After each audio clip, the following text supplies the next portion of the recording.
To rock and roll. A very good afternoon to every one of you, wherever you are, where this is going to be live streamed. Now, a good afternoon from Canningvale. We are in Canningvale in Western Australia. You guys can't see this, but probably can see the reflection from this TV at the back. For some of you who are very attentive, the sun is actually shining. It's a brilliant day today. Just before Good Friday, here we are again, a long-awaited request from a lot of you about skills assessments of various kinds. So my name is Dharmindher Singh. I'm one of the migration agents here with Canningvale Group. I have my colleague here, Alpesh Patel. Some of you would have already obviously seen some of his podcasts or broadcasts at the same time. And Alpesh, welcome to the brilliant afternoon, which we're going to talk about skills assessments, some exciting stuff that some of you have requested. So sit tight. I'll hand you over to Alpesh very quickly, but just quick house rules. We will have the ability to see a series of questions that you guys have. And I say guys, I mean collectively, obviously. And feel free to ask questions. I'm sure we're going to get the usual questions about that is outside of this topic, and first up, I can already see, sir, I have a job. I'm not even going to answer that question just yet. So questions today, strictly speaking, with the allocated time that we have, we want to try to talk about Engineers Australia, Vetassess, TRA, and pretty much, I think those were the ones that we wanted to talk about, right? And Vetassess, right? So we'll cover some other topics at the same time, and later on, when this presentation warms up a little bit, we will see just a show of interest, what people have. Maybe we might touch upon ACS at the same time. And that's about the only assessing bodies that we're going to cover. So without further ado, if you have any questions, please hang on to them. You can start posting them because we'll be able to see that. But we have prepared material that we obviously want to get through. And as soon as we finish that, we'll open this thing up at any point in time for a Q&A. So without further ado, I hand you over to my colleague. I'm still going to be sitting down here because we want this to be interactive, engaging, fun as much as it is for us, as it is going to be for you. And yeah, Alpesh, over to you. Let's talk about Vetassess, pretty much, Yeah, sure. Good afternoon, everyone. My name is Alpesh. I'm a registered migration agent. Before we talk on Vetassess, I just want to give you brief information on what we are going to do today. First of all, I'll be giving brief information about subclass 190, what are the allocated quota, and how many nomination has been done up until February 2023. Oh, that'll be fun. Yeah, so that basically everyone will be aware like where the department is at the moment, along with subclass 491 as well, to see what was the allocation and how many have been used so far. So to start with subclass 190, many of you would know already that total allocation for subclass 190 was 36,283. Out of throughout the whole of Australia. Throughout all over Australia. If we talk about Western Australia itself, it's 5,050. The highest was allocated to Victoria, which was 11,500. Out of the total, which is 36,283, 19,816 nominations have been issued at the end of February 2023. Okay. The statistics for the March month is not available yet, but this is up to February 2023. So just to recap, so 36,200 or thereabouts, they have up until now, as of February, granted and issued 19,800 or thereabouts. Yeah. Okay. So could we just bring it back to WA for a second? Yeah, sure. So for Western Australia, the total allocation. Yes. So the total allocation was 5,350 for 190. For subclass 190. Yeah. So far, they have issued subclass 190 is actually less than half of the allocation. So it's 1,763 only till February 2023. Which means we need to do more skills assessment, which is what we're going to be talking about. That's right. So perfect timing for that. Okay. Do you have 491 as well? Yes, we do have available for that as well. Obviously, subclass 491, the allocation of the seats were 25,333 for for all over Australia. If we talk about Western Australia, there was 2,090. And the highest again in that one was basically for South Australia. There was 5,300. Out of those total, 25,333, only 10,965 have been used up until February 2023. Brilliant. For Western Australia, if we talk about the nomination which have been issued till February 2023, it's only 845 out of 2,790. Okay, that's literally for those of you who heard the figures that Alpesh just mentioned. Just do a quick little check within your own respective minds, right? Which means that was up until Feb. Yeah. March, we don't have that. So you effectively got March, April, May, June, 4.5 months left. Correct. We have, in WA I'm talking about, and fair to say, in most of the states at the same time, but just bringing it back to WA, wow, we've got some activity that can perhaps, move us closer towards realizing, or maybe if we want to say, finishing up this quota that they've allocated at the same time. What is the one fundamental thing that they need before anything happens? Skills assessment. Well, actually, the states still have application which they haven't processed, and that numbers are not in this given indication, obviously. So, to be realistic, if they process all those applications which they have in hand at the moment, probably this would be higher than that. Higher, but it would not be complete yet, because you still have the good part of what we feel. Okay, like I said, that's why we are very, very bullish, very confident that these numbers that we just mentioned to you, these are not just pulled out of thin air, these are facts and figures that we pulled out from our source down here. Correct. And they are the ones who will determine, without all this excitement, besides, how many invitation rounds and what's going to happen. What are your chances if you have this particular occupation? I put my EY, what are my chances of getting in? But don't worry about all of those things. Worry about the fact that, firstly, if you're not in a position to have applied for a skills assessment, depending on what your occupation is, now this is the time to sit up and actually pay attention, which we'll go into. Now, remember, what Alpesh and I are going to do very quickly is we're going to cover very briefly those aspects. But if you found yourself in a situation where you don't know specifically about your case, or I've got to do this, what do I have to attach, and what are other evidence and all that, you will, our courtesy of my colleague, which is just sitting across us, she'll give you guys our email contacts and whatnot. You can get in touch with us then.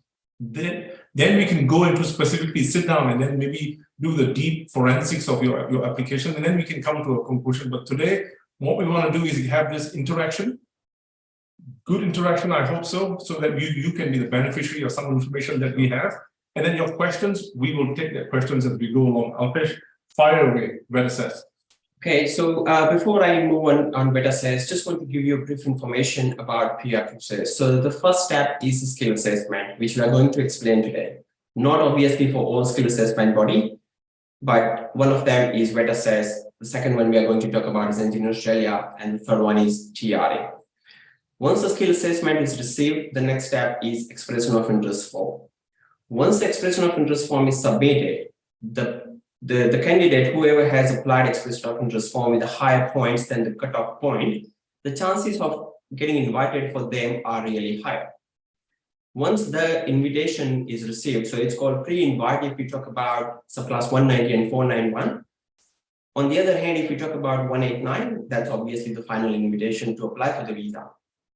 Going back again for 190 and 491, it's a pre-invite. Once that invitation is received, we need to make an application to the state for the state nomination. Once that is approved, we receive a final link to make a visa application. That is the final step for the permanent residency or provisional permanent residency application. Obviously, there are other ways as well for the employer sponsor and so on. We are not going through that pathway at the moment.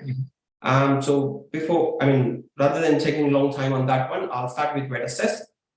So Vetassess is the largest skill assessment authority in Australia. They assess more than 360 general occupation. Wow. Moreover to that, they do 28 trade occupation as well for that skill assessment. So both professional and trade occupations. That is correct. That is correct. Moreover to that, obviously, they do assess the skill for 9 Dharma as well, available in Australia. So Dharma, for some of you obviously already aware, we've spoken about this in different times. Dharma is designated area migration agreement. They have skill assessments still required for that. So they do that, but we will just sort of see what sort of interest that we have. And in case of your queries about that, don't hijack this particular platform now to ask us about Dharma, but just put a question down there, tell us what it is, and we'll go into guiding you step by step for Dharma at the same time. Very exciting times, by the way. Please. Yeah. So when obviously when we talk about Vetassess, the first the question comes in everyone's mind, or the common question we get asked is about the processing time. As you probably would know, that's common question, right? It is very common, and from client's point of view, it is obviously a very important question as well, to make sure that they don't miss any deadline.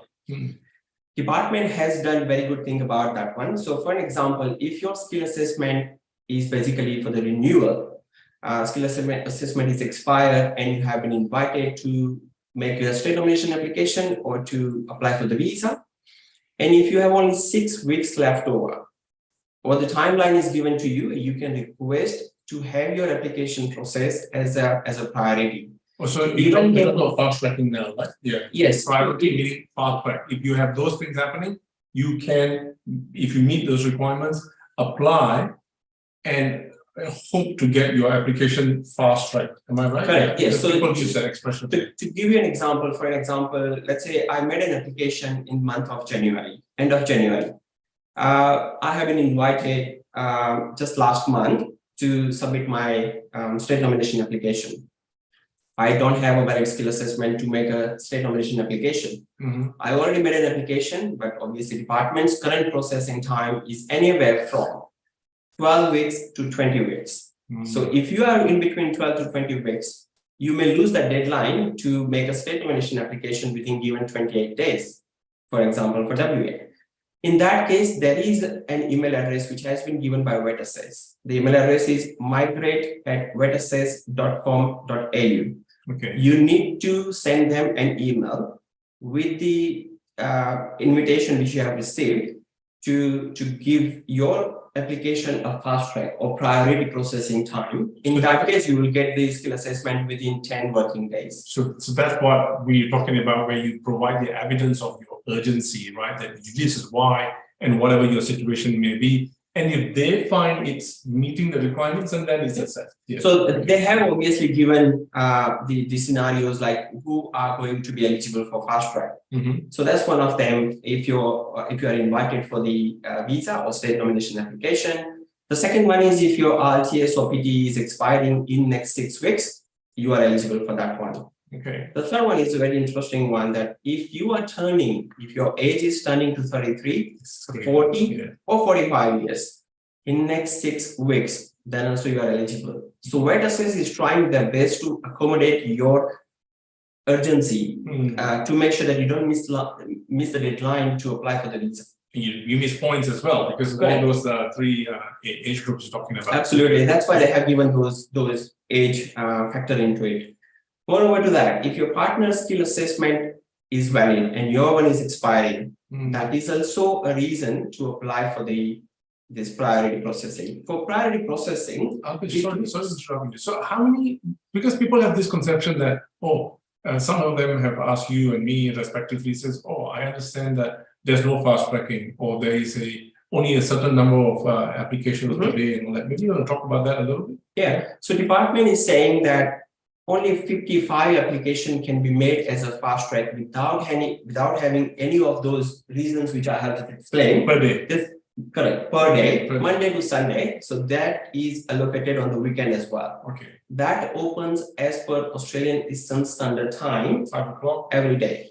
Yeah. So which when we are asleep, but then basically right for Australia. Australia. Yeah, but there is a way. But it's very difficult to get into that, to be realistic for that one, because it's only 55. Almost everyone is kind of waiting for the time to come, and then they will submit their application. Without these exemptions we're talking about. That's right. Okay. Yeah. Everyone is eligible for those 55 seats, Yeah. but it's difficult to get in there. Got it.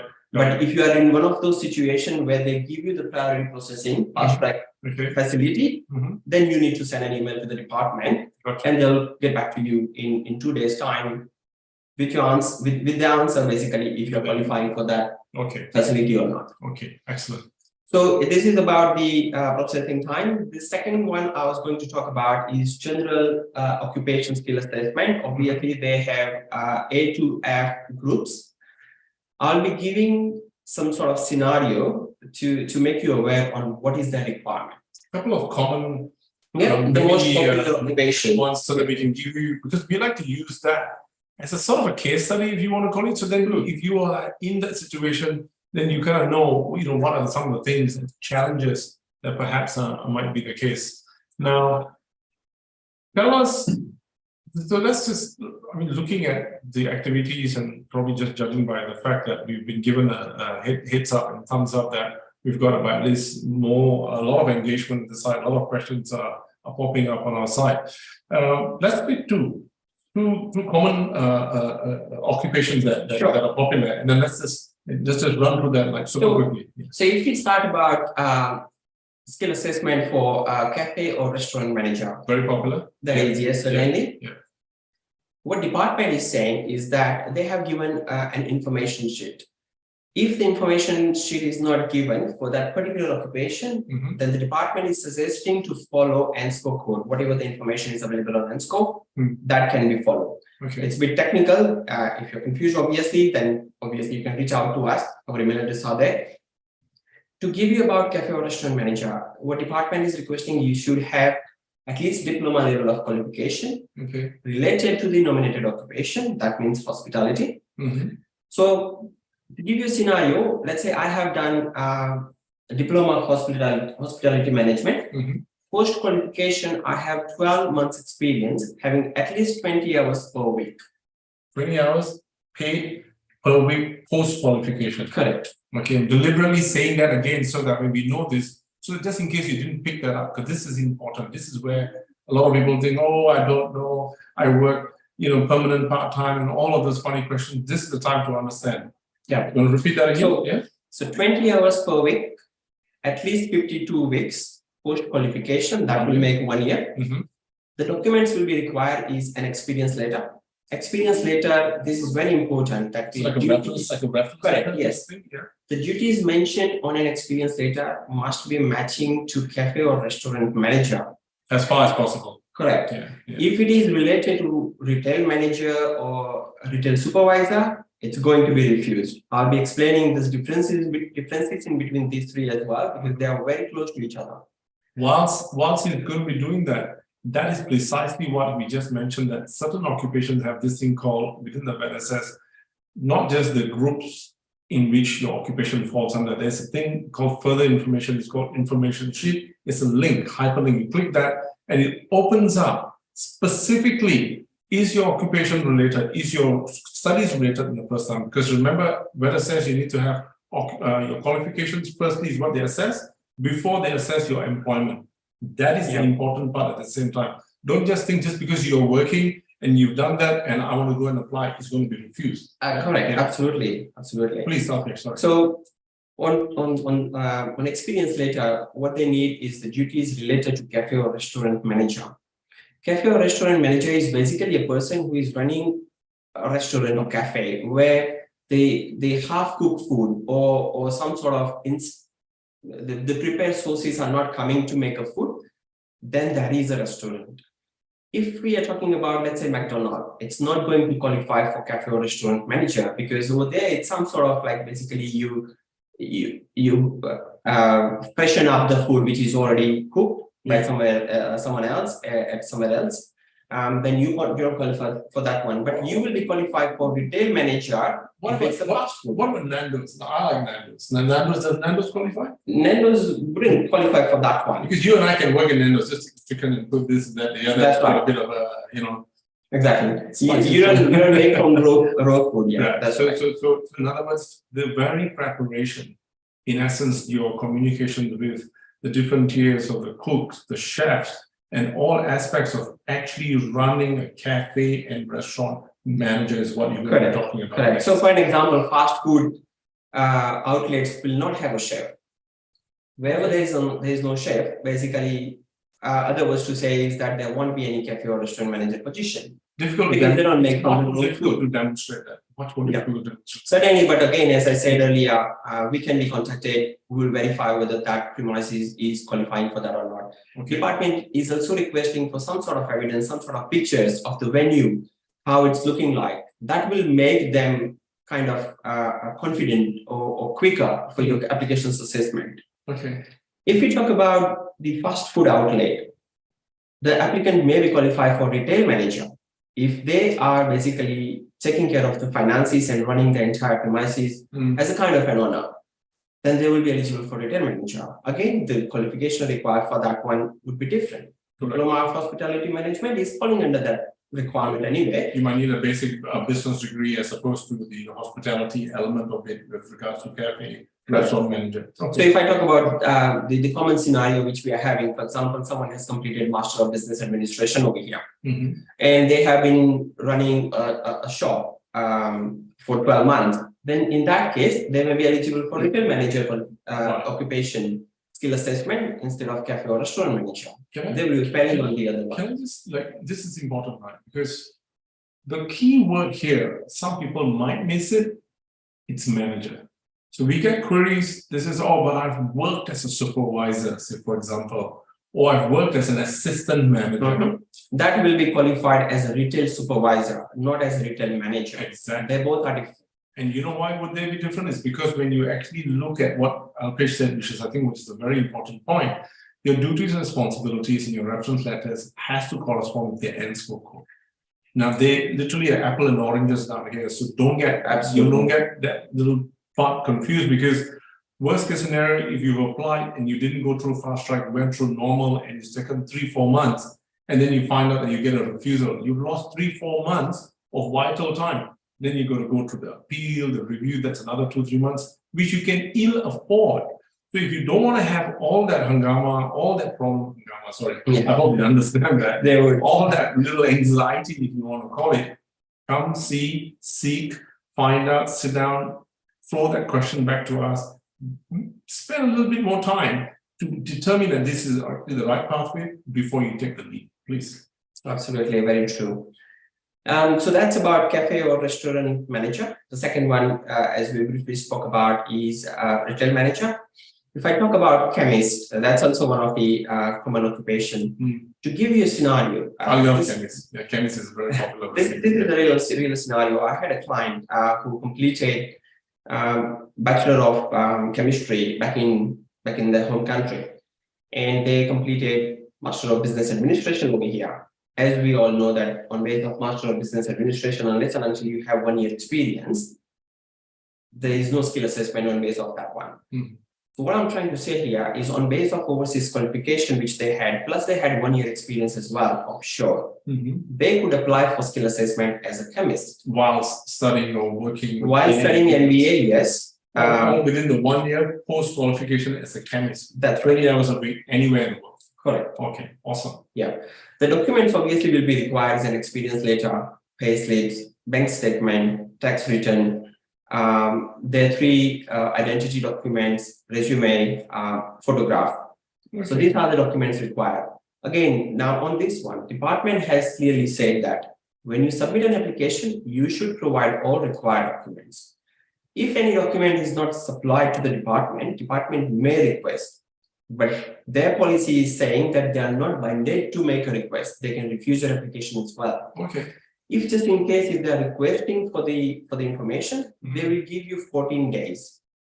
If this information is not provided to the department within 14 days, they'll give you a final notice and they'll give you 7 working days. Not really working, so it's 7 days. Yeah. Within these 7 days, again, if the information is not provided to the department will close the application. They will not give you a refusal. They will not give you an approval. They will close an application, along with a facility that you can apply to reopen that application. But there will be an administration charge. It's about $100, and then at that time we can provide the document. Right. This is just a lengthy process while you're waiting desperately to have a skill assessment. So it's not obviously viable. This is just for your information that there is a way to have that closed application open as well. Okay, this is all good stuff. Hopefully you don't come into that sort of a scenario. Hopefully you come to a stage where you've really, in your head, in your mind, and with our consultation, perhaps, hopefully, notwithstanding, you come, you decide, and you work out. Document checklist is provided to you. You prepare all of that stuff. In the event anything is absent, we hold that back, make a decision-ready application so that you are happy, we are happy, the assessing body is happy, and the quota, as you just heard, the first thing that we shared with you is there, up for grabs. And then you apply and then everything moves on. Whether these two occupations that you just mentioned, what about if it's a trade occupation? Trade occupations, it's very comprehensive pathway for the skill assessment. So if someone has a trade occupation, perhaps they can contact us. Certainly, let us know. Yeah. Exactly, because obviously the experience required for those are a bit different as well. They will have a technical interview and so on. Now the practical assessments are open for India as well, which was closed during COVID time. Okay. So it's completely a comprehensive situation which we can discuss one-on-one. Okay. If you are in that situation.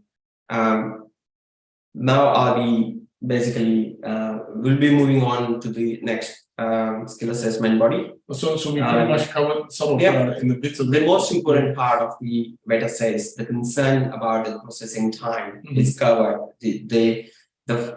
The flexibility or kind of the accommodation they have given so that your application can be assessed as a fast track has been explained as well. So this is very important for you to know that if you are in a situation that your skill assessment is expired and you have been invited, don't need to panic. There is no way for that one.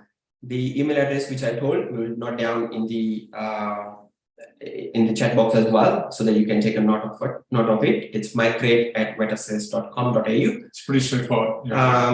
Now over to you for the next Alpesh, this is really, like I said to you, this is what we want to do. This is how we want to conduct these things. Why? Because Vetassess, in actual fact, we could spend 6-7 hours talking about Vetassess alone. So what we're giving you is more than a snapshot, a very comprehensive yet brief, interlude into just really what happens. And in the same mode, we're going to jump on to TRA. So TRA, in keeping the theme of Vetassess and TRA, which is sort of very similar. And not much to talk about TRA. Is very similar to the sense that the acronym stands for Trades Recognition Australia, a popular assessing body for people who have the usual occupations that we have, the cooks, the chefs, the carpenters, the motor mechanics, all these people who have studied, or students who have studied this, they come through that. They don't do a provisional one, they do a full skills assessment. Previously, you needed to have this confusion that, I need to do a provisional skills assessment to apply for the 485. That's all been removed. So right now, put your different blinkers on. Just understand the quota we talked about. If your occupation happened to fall under that particular one, so it falls under TRA, well and good, then don't worry about all this fast track or not fast track. Just worry about if it falls under what is called a job ready program, then you have to complete the stage 1, 2, 3, 4 correspondingly. Whatever the hours are, you guys know the information. We don't want to go into that kind of detail. But by and large, it's fair to say, Alpesh, that TRA process for the job ready can and should and usually does between 10 to 14 months of completion before you get a successful skills assessment in a piece of paper that says, hereby you've met the requirements of the job ready program. Yeah. So unlike Vetassess, which is a little bit different, where whether it's fast track or not or what have you, but if your occupation is such that you studied that requires you to do a job ready program, that's what TRA is a little bit more popular about for those occupations, then you will by right have to finish 1 year of that. Only then you can get a skills assessment, from which, upon what Alpesh has already mentioned, then you apply the EOI, the expression of interest, then you wait for invitation, pray very hard depending on which God in the world listens to you, sit down in a nice position, have a nice shower at 2:30 in the morning, do your prayers, and the invitation round comes through. Not really, but if you follow that and it happens, Oh, let when us you're know. talking about invitation round, as per the information available, we are hoping an invitation round for WS State tomorrow. Tomorrow, yeah? Yeah, because Friday being public holiday. Yeah. So good They luck did- sharing. They did that the last time, yeah. So because now it's the first week of the month, isn't it? And in regards to that provisional skill assessment, the information which he just passed on is, as of now, current situation, it's up until 30th of June 2023. That can be reinstated, basically having provisional skill assessment requirement before you apply for 8.5 from 1st of July 2023. Listen until it's going to be announced differently. Okay. So just to make you aware for that. But that's for point five and whatnot, but this matter down here is full skills assessment, just remember that. So TRA, not much to talk about in the sense that because it's very out there, the information is very clear, but Vetassess, we wanted to go into specific details, but I want to just share two things on TRA. One is, if you're not certain, like say, for example, you could be an occupation that perhaps you're just not certain, probably, and it could be an engineering, electronic something technician or whatever, some very different title because of what you're working, and if you're not certain and you've tried, we have at the same time, we have our own little means and we type that up, and it doesn't tell us to which assessing body to go to. So let us know first, because what we do is that we get in touch with TRA, and TRA then will tell us, oh, the reason why you can't find this is because this is not even listed. And then they tell us, use this and score code. I was like, wow. And so if you're in that situation, please let us know, and then we will sort of tweak it around, and then we'll make that happen. The other thing with TRA, just remember very quickly, is they are good people in the sense that if anyone from TRA is listening, if you're in doubt or if you are attaching some documents and you don't know whether it's uploaded or not, you have proof that you've done it, take screenshots, tell them this is happening, because they're handling thousands of applications. Just like Vetassess, like you just hit 360 applications, almost on every application a day. You have 365 days, right? You know, so you have that many applications going on. Take a screenshot, keep that, let them know, hey, I've done this, I've paid firstly, but this is not happening. They're very interactive. They want to help you at the same time. So if you're frustrated, or if you're not making your point very clear to them, then if you need a little bit more assistance in terms of, you know, understanding just particularly whether you met the requisite in the first place, get in touch with us. We'll tell you what you need to do. So I didn't want to go too much into TRA in that sense, but if you have any particular question that, because you are handling and you have established that yours is a TRA, or God forbid, you have an overseas experience and you want to go through RPL, you want to go through what's OSAP, the means of overseas skills assessment, and if you are into the welding and the mechanics and the fitters and all of those people who fall under that, then you let us know, because obviously I'm just looking at the time, it's 3:36, mindful that we've been speaking for 34.5 minutes and we still haven't had some of the Q&A. We haven't gone to the Engineers Australia at the same time. So if you are in that window and if your situation is such, feel free to just contact us at any time, and then we can go into that at the same time. But just 1 second, just before I finish up, right? Sorry, Alpesh. So if we did say that if we find between now, I think a lot of people would have been listening to us at the same time, maybe a show of hands, how many of you actually would like us to talk very quickly about, say, ACS? Maybe if we can see what sort of thumbs up, maybe depending on who they are. If you give me a thumbs up right now, we'll see that right now on the messages. And if you give us a thumbs up, we don't mind talking about ACS. You got 5 seconds. 4, 3, 2, 1. We didn't even get 1 second thumbs up. Nobody wants us to talk about ACS. That's cool. You got another 10, 15 seconds to think about it. Please, Alpesh. I was going to say about that TRA, that the stage 1 job ready employment eligibility check. When the application is made, they are saying that they are taking longer time at the moment because of lots of application. Anywhere from 4 to 6 months they are taking at the moment. Department is saying that if it's more than 4 months, they have given an email address where you can send an email, and they will try their best to assist you. Just to give you an information, so don't be panicked if your assessment or the eligibility check is not received in 4 months' time. Okay. It's quite common these days, thing. yes. Okay.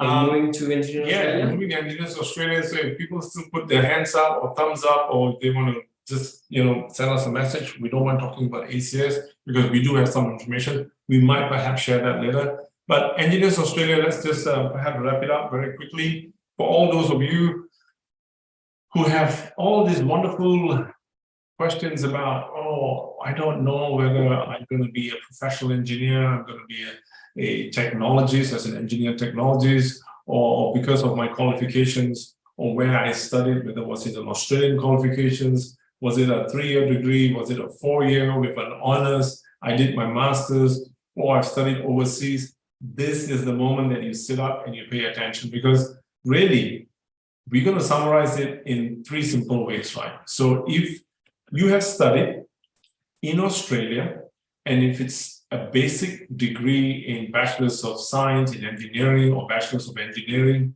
without honors, you are not going to get an assessment via like a straight assessment, meaning you don't have to do a CDR and all of that. Okay, just remember that. By and large, rule of thumb is if you studied a bachelor's with an honors program and you were honest about it, then just a bit of a joke down there, then you can get an assessment in that of a professional engineer without a CDR. You just remember that. Now, what happens, Alpesh, if they've just done a 3-year degree and without getting you confused about Washington Accord, Dublin Accord, and Sydney Accord and all of that, just remember, then if your university is one of the universities listed again within this 135 pages within Engineers Australia, and if it's professionally accredited, then you go and do a CDR, which is a competency demonstration report, where you would have to do 3 career episodes, and then a summary and what have you based on one summary statement and CDR statement. You want to talk about that just briefly? So if you are not under those accredited university, then you need to basically go through CDR pathway, where you require 3 episodes, career episodes, which can be based on both assignments or work. Correct, exactly. If you don't have an experience, those can be from the project which you have completed during your study of 4 years qualification, basically. And group projects are okay as long as you are one of them at the same time. It's not a problem. You don't have to do this individually outright just on your own in that manner. Yep. Okay. And it's very important that there is no copy paste over there. If they found that it's just stolen information from someone else's project, there can be a ban for 12 months. So it's very important to be mindful about that. So what we mean by copy and paste is that a lot of people have been caught up with this. And let me just share this something which is a very important consideration. Copy and paste, in other words, what is our language, but what EA Engineers Australia deem as plagiarism. So if you've plagiarized something from somewhere, and they have all kind of software nowadays to check on a variety of sources in which you've written these reports. Look, by and large, 15 or 20% perhaps is a give and take in terms of when they run this, they will check that you probably have common references and whatnot. That's understandable. That's going to pop up.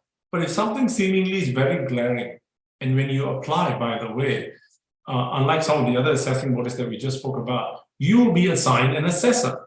So the assessor goes into this portal that we use, and then they come back, and if they want anything else, they will reply through that portal. They will say, all is good, but career episode number 2 seemingly is having some inconsistencies, is the word they use very politely, without accusing you any further yet, that we find that this has got something missing. Can you please explain how is this relevant? And indeed, then if you cannot reply to that within a prescribed period of time, and then you go ahead and still do it, in worst cases, in good cases, it's refused. No problems, all done. But if it's refused with a ban, which is what Alpesh just talked about, they can actually ban you for longer than 12 months if they really want to and if it's serious.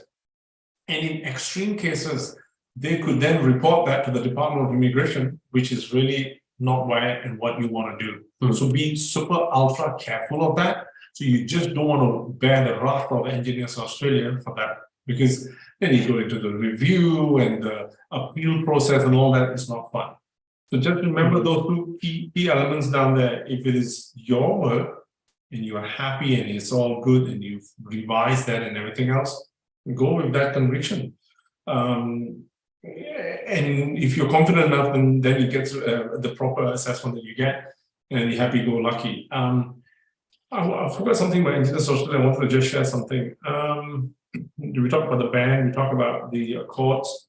Now, what if you've studied something from another university, like the example you gave, people are doing an MBA here, and then realize that they've got an engineering degree from anywhere in the world. So it's good, isn't it? Absolutely, it's perfect. It's perfect. That will make your permanent residency pathway, regardless what qualification you're holding or doing in Australia. So obviously the line cases with us as a client that they're currently studying and they have obtained skill assessment, and we have submitted their expression of interest form as well. Brilliant. Obviously, we can't claim those points of Australian study, and if they are in WA, then regional qualification as well. But if they have a higher good English score, then why not? Certainly. If you are studying and you wanted to capitalize on this now without going on the 485 because you don't fall under the graduate occupation list, no problems. While Schedule 2 is still there, you know what I'm talking about for those in WA, then you can go down this path, or you finish your studies and then you can still, either way. But the good point is that if you're eligible, then yes, your overseas qualifications for the purpose of what we are sharing with you, Engineers Australia will be the perfect thing for you. And it need not be a degree qualification all the time. So if you have an associate degree or a diploma, perhaps, depending on the occupation, some of the occupation might just want just that. Brilliant. So you can use that at the same time. Absolutely. Okay. So there's a quick request over here, and this is basically for you guys.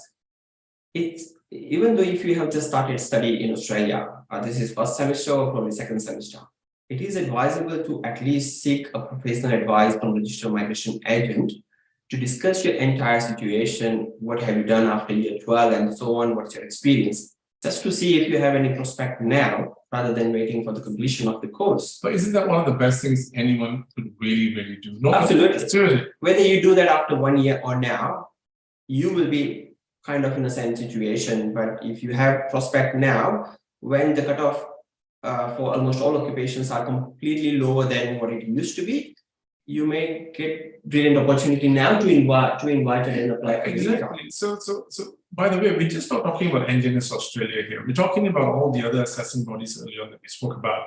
People have studied, worked, and then realized that, oops, they don't have word for word an occupation that is on any of the skills list. And then they sit back and they go, oh, gee, I don't know what else to do. Case in point, people who have studied things like, it's just sort of coming back to me, people who studied masters in logistics and procurement. There is, but transportation manager is very hard to get. Or if you are in another logistics procurement officer, there's no titles as such.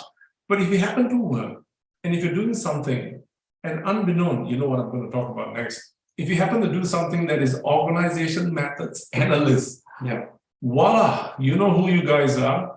I've used that as an occupation, provided you've demonstrated that you are organization methods analyst, and you can go and search this thing up if you fall under that. I'm just using that as an example. This is not a selling point. That's when it's a light bulb moment for you to realize, oops, had I gone to see a professional migration agent who have sat down with you, preferably Aussizz group, obviously, so soft sell. So if you come down, and if that happens, that's our job to say, oh, by the way, you've done this. What are your duties and responsibilities? Are you aware it's related? Goodness me, if you get an invite, if you get an assessment, which some of our clients have actually gotten it, it's the best thing ever. Absolutely. It is literally the best thing ever. Now, speaking of the best thing, we can wrap up Engineers Australia, but we'll come back again because I suspect through some of the questions that we are already having and looking at the timeline that we have, we're going to blitz through some of these questions, and some of these questions will remind us perhaps of some of the areas of Vetassess and ACF we haven't touched on yet, and Engineers Australia and TRA. We'll talk about that very quickly. So happy to, if you have still got more questions that we've already asked, or sorry, we've mentioned about, and if it hasn't been highlighted, you're more than welcome to pop these questions right now. So you want us to, should we get the Q&A right now? Yeah, if the questions are related to what is the cutoff, what are the chances of being invited, if related to some other skill assessment body, we would suggest that you send us an email. We will reply to you in 24 hours. Obviously, there is no cost to that one. It will be better and you will be getting the right answer as well, because obviously, top of our head, we wouldn't know all cutoff points, all the and you would want that accurate information from us at the same time. But if you send this to us on Thursday, being Easter, we'll reply to you on Tuesday, not 24 hours. All right, so let's get cracking on some questions. So, okay, blah, blah, blah. Let's see. I don't know what the first from Sajad is. Parliament says, I need a job. Okay, I'll get you a job. Okay, another guy is also putting his hands. I like that little humor that's going on, but let's get serious. So what's the current standard processing time for skills assessment? Now, you didn't specify which body, but if you're paying attention to us, you will know, but by and large, please. Just to repeat that, Anamika, if you are referring to Vetassess processing time, then it's anywhere from 12 to 20 weeks. If it's under fast track, then it's 10 days, and plus they take about 48 hours to upload the skill assessment certificate, which you can download and can use it for the processing. If you're talking about TRA, then that's completely different. And as I said, that they are taking anywhere from 4 to 6 months for the first stage. And from second stage onwards, you just need to continue working your hours, and that will help. Engineer Australia, the time is not technically affecting. They are pretty quick. They have fast track options at the same time. And that is still available. With a little bit of money, that's still available. So if you talk about Engineer Australia, anywhere from 2 to 3 weeks, you'll get the assessment for that. No problems. Awesome. Dishi. Like your LinkedIn, okay, everybody's using LinkedIn and stuff like that. Okay, this is interesting. That the data science master student working as a data consultant apply for Vetassess for a statistician occupation. Now, statistician, I believe, is in Vetassess. Don't quote me on that. I think you're definitely in group 1, but we can check that later. But if that's what you do, then that's fine. But remember, data consultants sometimes could fall under ACS at the same time. So if you are not certain, just for you, look at how fast Alpesh is doing this, because you guys can't see. Statistician comes up right there. I believe it is Vetassess. It is, yes. It is Vetassess, then the winner. No, all right. So Vetassess is the one, and then that sort of answers your question. Hopefully, Dishi, that's a good question that you had. Yeah, and certainly, if you need further information on that one, send us an email. We'll do our best to assist you on your skill assessment and going forward to the permanent residency pathway. Awesome. You can whatever. Okay, let's just scroll down. What's this group? So Lena, Narendra. Okay, diesel motor mechanic. Occupation is in demand, yes, of course. What are the requirements for skills assessment? Fair and few, isn't it? So if you study down here, from the little information that you just mentioned, and if it's something that you went through down here, then if it's a job ready program. If it is not, then you're going to go through RPL, and then TRA and Vetassess will within them determine which RTO you can go to and get this assessment done at the same time. Or there are two components to it. So we're giving you this answer obviously on based on some assumption. It would be better, Lina, if you can send us an email with more information where you have completed, what's your experience and so on. That way we can basically advise you rightly. You could be already working down here on a 482 visa, and then you might have that experience at the same time, or wherever that you may have, and then that can be used in conjunction with whatever your situation is right now. Studying, you are at a 485, and you happen to be not just noticing that occupation is in demand, but if you have been a diesel motor mechanic, happy days, you can explore the opportunities for a skills assessment. Bernard, when is the next 189 invitation? Bernard, that's really interesting question, and I'm sure that probably there will be many who has that question in mind. There is no obviously indication from the department, but we are hoping that the next invitation round would be in May. If not, then in June. The reason why we are saying is obviously whatever the seats they allocated, they have not been used. So they're still obviously kind of ready to invite. What we are thinking is they are waiting on more expression of interest form to be submitted with kind of higher score, so that when they invite, they're actually making sense and not just inviting at 65 points, which is just the basic threshold for expression of interest form. To make the migration system worthwhile, I think probably that's the decision they are taking. They were very, very brilliant in August, September last year, when 1 month after another, instead of being quarterly invites, they really got very excited.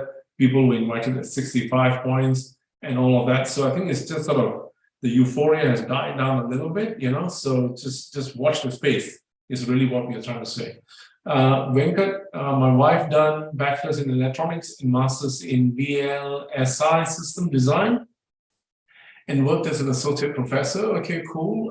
To which assessment authority should we apply? So I would assume bachelor's of electronics and master's. To us, outright, it looks like an engineer's Australia. Yeah, bachelor's in electronics and electronics engineer. Then yes, that can go through Engineer Australia. But again, where the qualification was completed, that matters the most as well, whether that is going to go through under accredited pathway or CDR pathway. I want to add something else too. You've written, in 4 lines down here. One of the things you're missing here is that the work is an associate professor. So you've not really worked in electronics as such. So associate professor and professor, they fall under Vetassess 100%. Okay, so those are the occupations that academics fall under. I can tell you that much. So a lot of people sometimes are in that shoes. They studied, they are in the academia field. They have not really gone out and worked as an electronics engineer as such.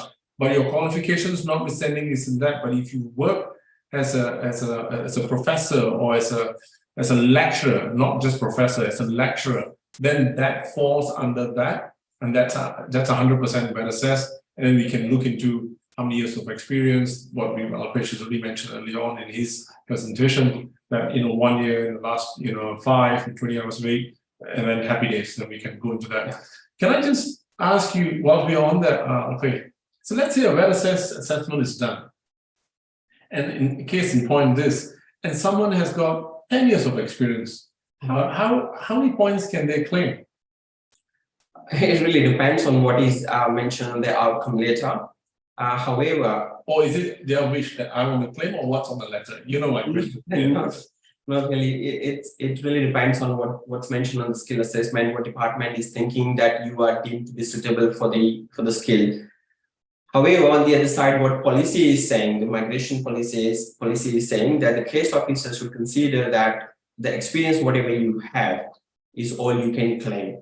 So the safe thing to do is, because in the assessing body, they will tell you, 3.97 or 4.65 years of experience from this time onwards is considered. So be mindful of that, of knowing that you have been just assessed not only as suitable, but your experience from which the points are we going to be claiming is and should only be that. So don't go full on and say, no, I've got 15 years of experience and I want to claim 15 points. It may not work. It's better to aim low, and anything else is a bonus. Yeah. So this is our little thing. I just thought I add that part when you're talking about that kind of stuff. Okay. Certainly. And to summarize Venkat's question, it really depends what occupation you want to apply for the skill assessment. If it's electronics engineer, then Engineer Australia. If you want to go for the other occupation or the experience, yes. You can go on both. You can go on both. Depends. Okay.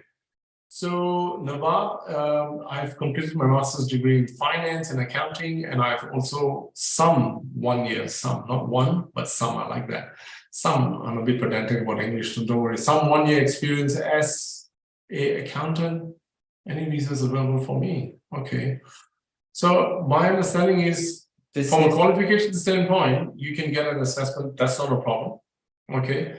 But if you're some and 1 year, so if it's either some, or if you've done 1 year of experience in Australia, then you get 5 points. That's my understanding. Yeah, so for accounting, obviously IPA and CPA they don't look at experience for an assessment, right? That's right. Yeah. They don't need an experience for the skill assessment. However, they require 65 each or 7 each in RTS to have the skill assessment. Yeah. Moreover to that, they have 7 mandatory units you would have completed in order to have a full skill assessment. For general accountant, management accountant, if it's tax assessment accountant, and if your qualification is offshore, you won't be qualified for tax assessment accountant because that has to be in Australia. Because Exactly. Okay. So if you consider for general accountant, and if you have done those mandatory 7 units, then the skill assessment will go through as long as you have 65 in each. Awesome. Too easy. Too easy. I hope Nawab, that was brilliant. John, posting more information about us. That's good. Accountant update, please. Okay, so I presume accountant update, Suraj, you're just asking what happens to accountants, as in why they're not invited, or what do you mean by accountant update, please? Just thinking what probably the question would be is if you are thinking that why general accountant hasn't been invited, but on the other hand, they're inviting management accountant, I'm talking about WA. Probably as you have got positive skill assessment for accountant, and if you have done any management unit as part of your study, you should apply for management accountant skill assessment as soon as possible. I would suggest you go through CPA pilot program, which is for the fast track, and you'll receive an assessment in 2 to 3 days. Yes, IPA has stopped their fast track skill assessment, but CPA is still open to registered migration agent. There are some who are eligible for that, so you can take benefit of that. If your question wasn't related to what we have explained, because it's just only 3 words, I can't really understand what exactly you're asking. You can send us an email. We'll get back to you with the answer. Basically, what depends on your question there. Okay. So the next one, I'll just use Daniel because that's a name that's easier to pronounce. Daniel's question is, what are the chances of mechanical engineer living in Victoria and working in the field with 70 points for 189? 70 points for 189, firstly, no problems. Join the queue, so to speak, because you are eligible, yeah. And 75 points for 190 to get an invite before the end of the financial year. Is this the time when we look at each other and go, No, but actually, for Victoria, the cutoff, we're not across that one for every qualification, obviously. You can send us an email. If we talk about Western Australia, because we're from there, last time they did not invite any mechanical engineer in the month of March 2023.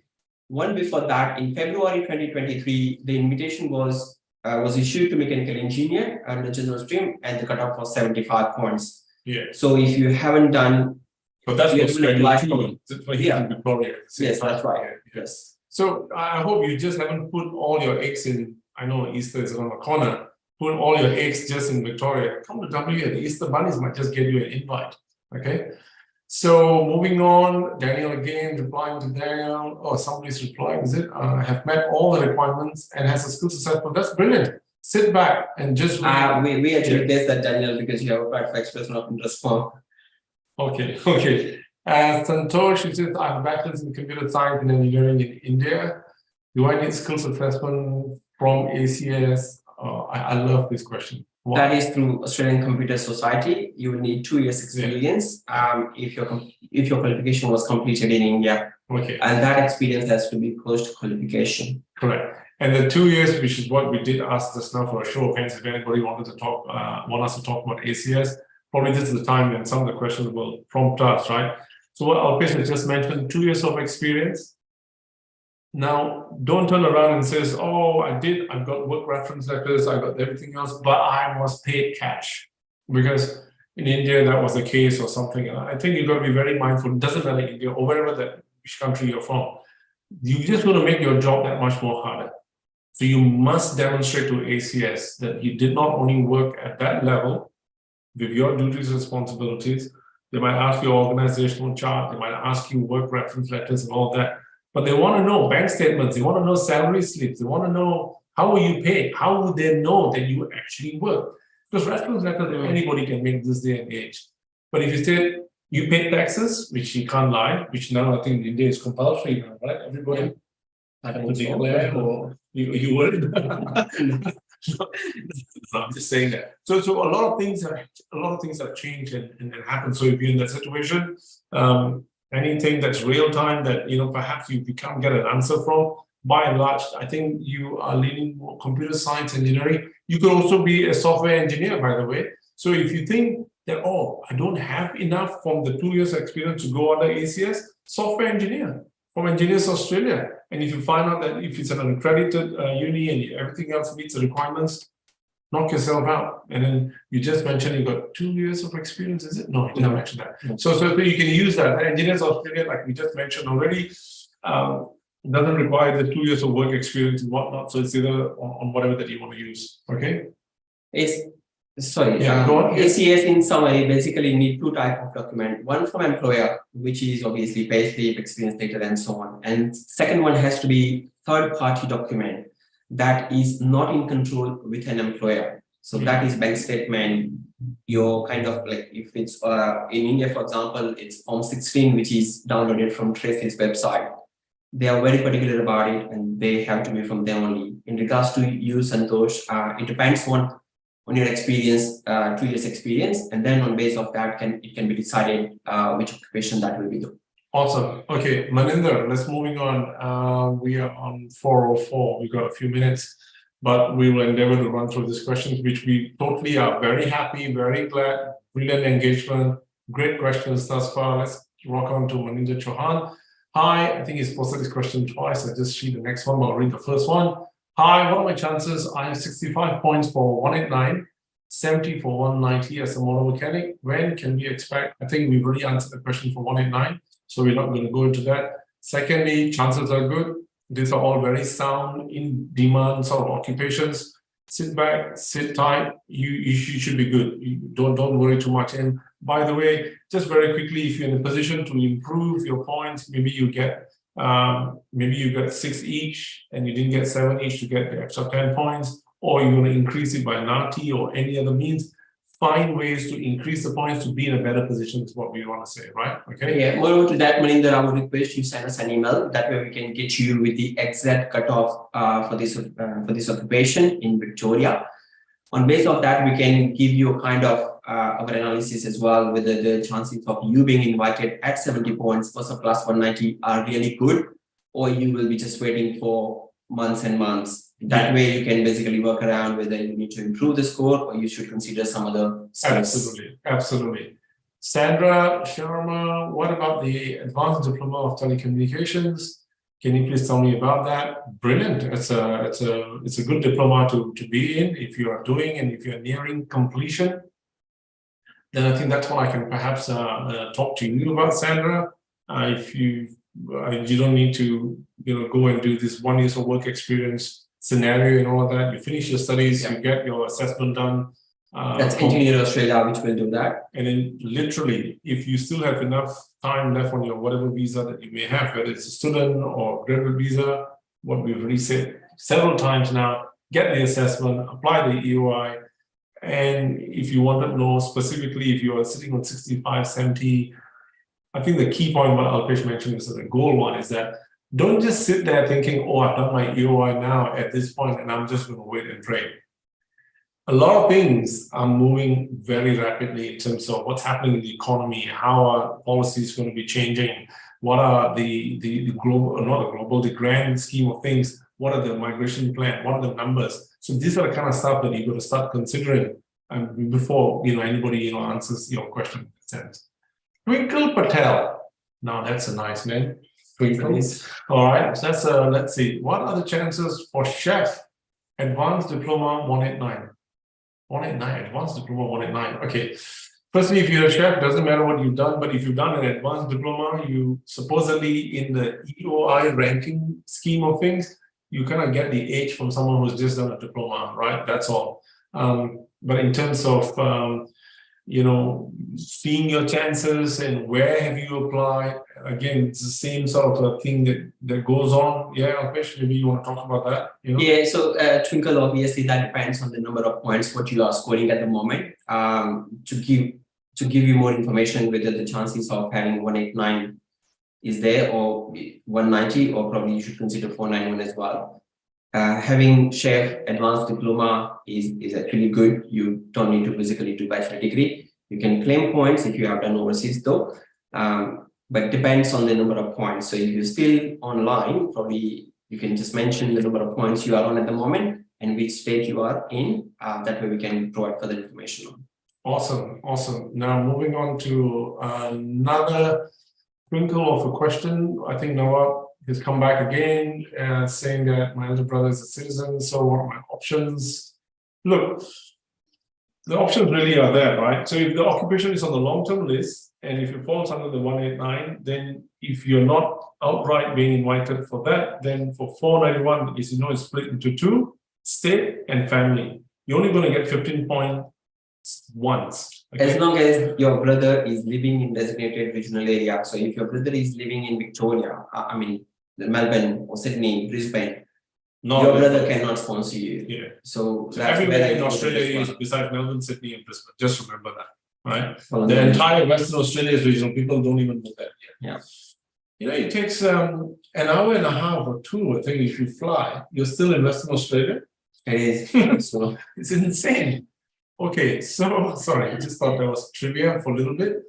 Mayank Sharma is am I saying that name correctly? Yep. Yeah. All right. So it says for mechanical design engineering with 17 plus years experience, under what class skill assessment be applied by us?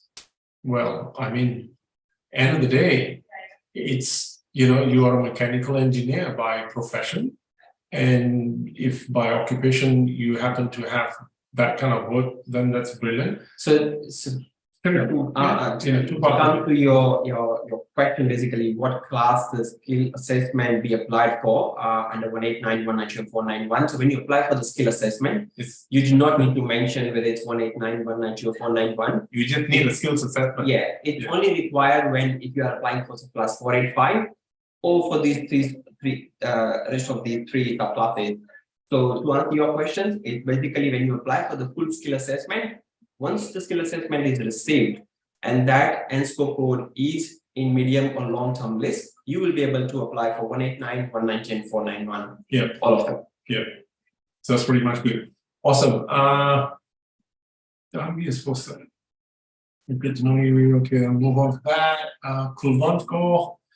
Can I apply for engineering technology skill assessment as I have a bachelor's in IT and computer engineering from India?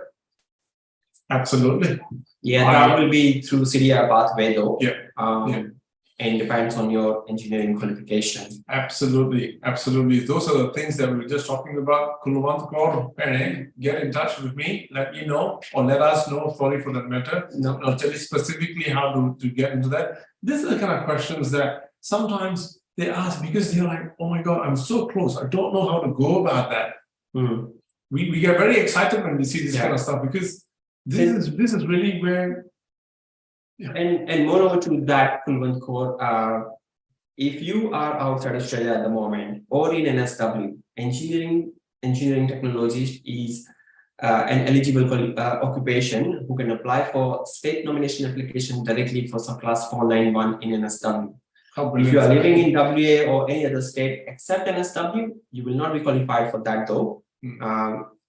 What I mean to say is like we'll have to wait for the invitation to come and then after you'll be submitting state nomination application. Yeah. But if you're living in NSW or outside Australia, you can directly apply for state nomination application. So in her case, she's from India. So I don't know whether she's where she is, but yes, the qualification is from India. Okay. So Twinkle has come back several times and she goes, hi, I'm doing JRP right now and currently I am stage 2. What's the next process? I mean, how long does it take? Yeah, so that's exactly what it does, right? So you finish your stage 2, you do your 1,700 or whatever hours that they ask, you finish that, and I think what we've already highlighted, you just keep uploading, taking screenshots that you've done this, that, the other. If you don't get a reply, as long as you are concerned, you're doing all that is necessary to do what is called your job, your employer. The second stage is the job. So when you're on the second stage, you continue obviously uploading your payslip on your JRP portal. Yeah. When the case officer is allocated to you, and if you have done those required hours, they will contact you for the next step, which will be the workplace assessment. So and all your forms, your summary statements, your progress reports, and all that kind of stuff. You just keep putting in there. And they will just basically ask you that. And hopefully you haven't changed too many employers. Just remember that at the same time, you're only allowed 4. So if you finish that and follow that, then they will move you on to the second and third stage. And And once you finish that, then it's as good as paying $2,000 or something like that. You do a quick assessment, and within literally of about a year or so of all 4 steps being completed, will you then get a skills assessment? I just want to sort of put it down in that So context. the time frame which you are concerned is obviously from the start of your employment, which has been considered as your GRP second stage, it will be 12 months minimum. Cool. Maggie, I suspect is from Philippines. What are the chances for dental technician? Brilliant. Dental technician is, I think, one of the occupations also on the Western Australian state occupation list. You need to get a skills assessment for that, 1 year post-qualification. And if your occupation does not require any more additional work experience or maybe qualifications, then you're good as gold. So if happy to for Alpesh to go into specifics, just email him. He will let you know, Maggie, what you need to do specifically from that, and you'll be off and running. Sandra, what are the chances for accountant? Chances are as good as anything else. I mean, when you say what are the chances for accountant, we assume again, you like Suraj, who was asking the question earlier on, what are the chances for accountant? Meaning, what are the chances for an invitation, right? So yeah, if you're talking about general accountant, especially for WA, they haven't invited any general accountant in last invitation round. Lately, whether they will be inviting in the next one or not, I'm not sure. But obviously, rather than relying in where we don't have any information on, I would suggest that you go for the management or taxation accountant skill assessment. Or finance manager, if you really like to, because you qualify for that. Hey, we got about 5 minutes left. Otherwise, I'll be late for my golf game, and he's got to go fishing. No, just kidding, right? So we've got to wrap up somehow or other. Anyway, it's 4:14 now. So we'll take a few more questions, and we'll start again with Maninder. We already answered that. Rakesh, I have MCom degree, Masters of Communication, I suppose. That's of commerce. Commerce, sorry, that's not communication. Thank God for that. I have about 5 years of experience. Good. Yes. 3 years experience in credit home loan assessments. Could you please let me know the options for me? I think that's just brilliant. What are 3 years of experience in credit home? So you're still doing that element of commerce part. So if you can get an assessment you choose which one you want to go, which pathway. Can we please know whether these qualification is from Australia or from Aussizz? Yeah. If it's from Aussizz, then if, for example, the name suggests like probably you're from India or Nepal, if you have a bachelor degree and master degree in commerce and you have 65, the chances are really good that all units will go through for general accountant, most probably for management accountant as well. Yeah. And obviously submit an expression of interest form from there onwards. The 5 years experience which you have mentioned, if it's related to accounting as an accountant or management accountant or taxation accountant, then you can claim those points as well. Yeah. That will give you 10 points if you have documents for all that 5 years experience offshore. If 10 valuable points, exactly. So just let us know a little bit more, Rakesh. So that would be good. Maninder is very popular. It's come back again, still the same question. Okay. Sandra's got 85 points for 189. Sandra's occupation was, what was Sandra's occupation early on? She's an accountant. Yeah. Look, 85. Sandra, I don't want to burst your bubble, and I can tell you one thing. We've got clients on 100 points on 189 for an accountant. So you go figure that out. 100 points and 85. 3 things are determining your chances. 1 is when you applied. 2, are you also one who perhaps have done higher qualification studies? And if you have, then what will happen is you will find yourself being in a slightly better position to be invited. But having said that, 189 is ultra competitive purely from the occupation that you hold at the moment. Okay. So I think Alpesh is just checking something for, not for some other stuff. We're just making some other checks. So if Sandra, if you are in that situation, I'm feeling that you're putting all your eggs on 189. for an accountant. So don't, right? Because we got a lot of nurses, a lot of some other people who got very lucky and deservedly so, who were invited on 65 points for 189 last year, August, September. Oh, brilliant, happy days.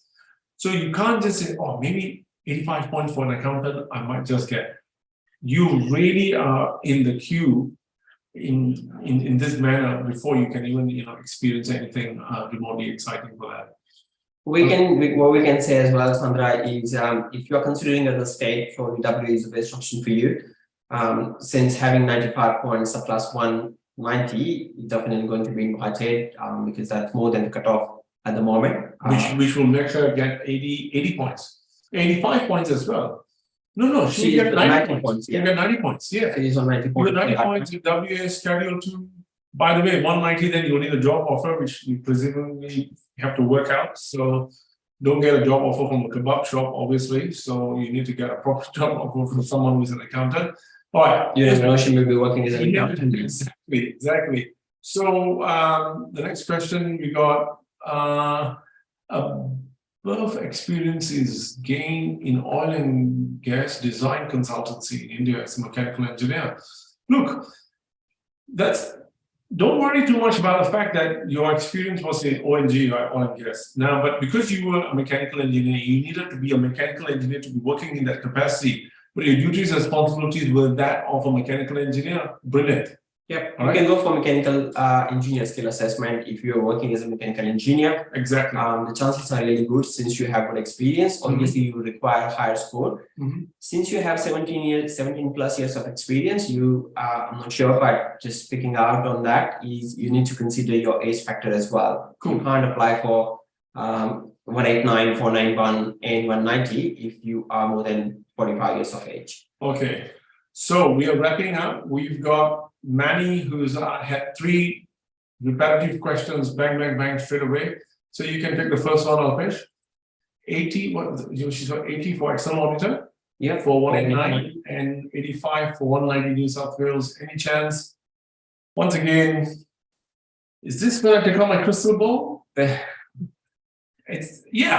New South Wales, I think one of the first things we shared with you, Alpesh shared, was the quota that they had for New South Wales in the beginning of or ending of February this year. February, yeah. Yeah, so the quota was pretty good, but I don't know. I don't want to just tell you, oh, it's very good at this moment.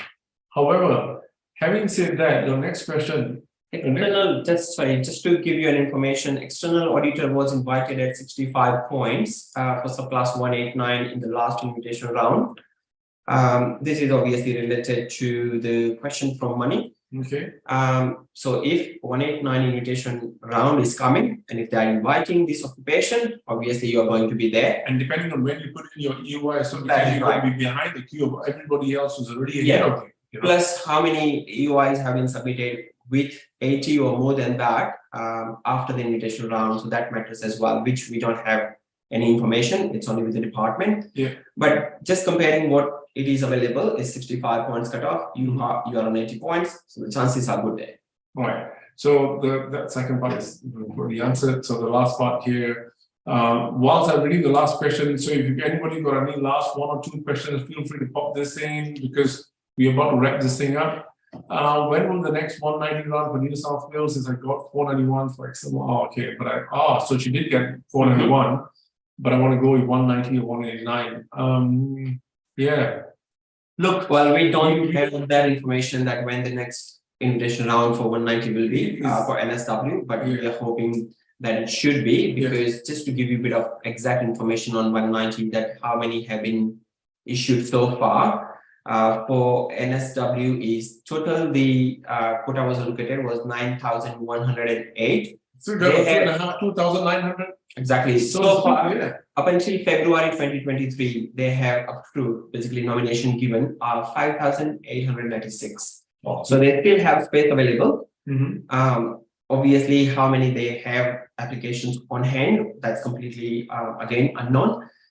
But I'm just guessing, obviously, they wouldn't have 2,000 applications still pending to be assessed. So the chances are there if the invitation round happens. All right. So we've come to the penultimate part of this, and with that, I think it's nice that Mani is the one who's thanking us and saying that the whole morning night happens soon. We will use that opportunity to be the last question that we filled it. We have gone on for 1 hour and 22 minutes today, so it's a bit of a bumper thing. We were in the mood, and we just figured that today we've covered Vetassess, we've covered TRA, we touched a little bit on ACS from some of your questions that you mentioned. Engineers Australia, you've asked us a lot of questions. Now, if you have any questions that perhaps may not have been answered, or you happen to chance upon this at another time and you happen to look at it and you do have questions, please post that. Ask us, both me and Alpesh are more than happy to answer them. From my side, I can sign off by saying, have a good Easter break, enjoy yourself. I hope all your wishes come true, whatever states that you apply and whatever points that you're holding. So it's me, Dharmindher Singh, Sat Shri Akal, signing off. Alpesh, over to you to finish up. Thank you very much. Same to basically everyone, and obviously we also hope that 189 invitation happen as soon as possible, so that whoever is really desperately waiting for that one, they all clear out. So wish you all good luck for your PR pathway, and do reach out to us if you have any question. Whoever is listening this video after this live session, if you have any question, do send us an email or send a message. We prefer email. That way we can get back to you with the up-to-date information at that time. All right. Awesome. Thank you very much. Brilliant. Have a good one. And here we go. 1, 2, and 3. We've been told to watch. I love this technology. Yeah. So let's just